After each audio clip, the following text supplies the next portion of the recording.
Welcome everyone, and happy Earth Day. My name is Jessica Winke and I'm a curriculum specialist at Tech.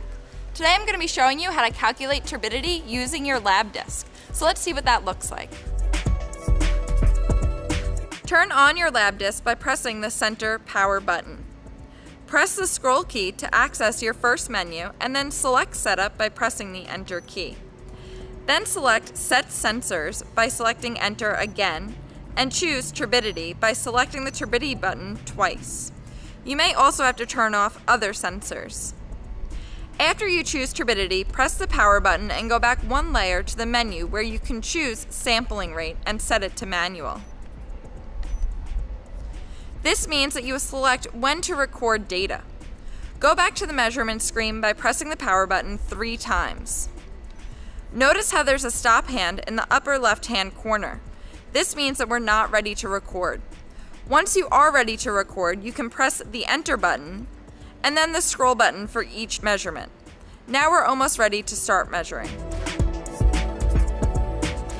Now we're going to take our sample from this lake to test its turbidity. It's important to remember when taking your sample to fill the cuvette only 75% full and to wipe it in between measurements. So let's take our sample. I brought a few other samples along with me today, so we have some variation in our results. Now we have to calibrate our lab disk, so let's see what that looks like. To calibrate your lab disk, insert a cuvette filled with drinking water into the turbidity sensor.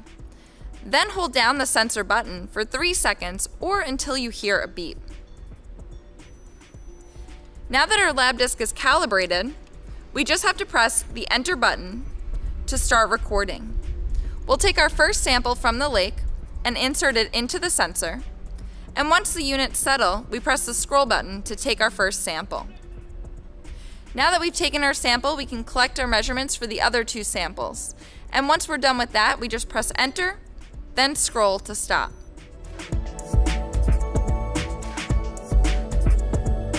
Now that we have our samples measured, let's take a look at them in the GlobiLab app on my iPad. My lab disk is already linked via Bluetooth, and I just have to select my dataset to view it.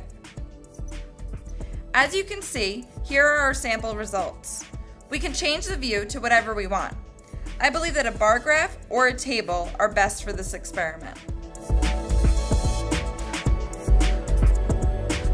Thanks for joining us today to test the turbidity of our local water body. There are so many different things that you can do with the lab disk, like testing pH, dissolved oxygen, and even taking a GPS location. Check out the associated lesson for more options. Have a great day, everyone, and happy sampling.